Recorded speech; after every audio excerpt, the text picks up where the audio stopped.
Егер сіз ресми түрде жұмыс істемесеңіз және сақтандырылмаған болсаңыз, мәмс аясында емделіп, дәрігерлердің кеңесі, тексерулер мен оталардың ақысыз болғанын қаласаңыз, онда бұл ақпарат сізге.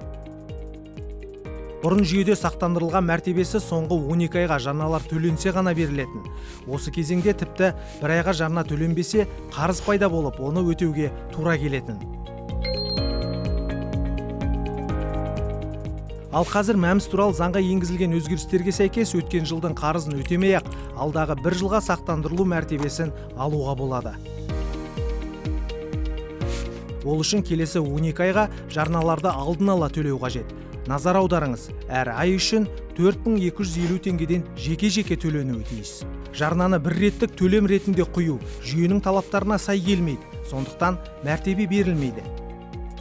Егер сізге сақтандыру мәртебесі дәл осы айда қажет болса, жылдық кезеңді осы айдан бастаңыз.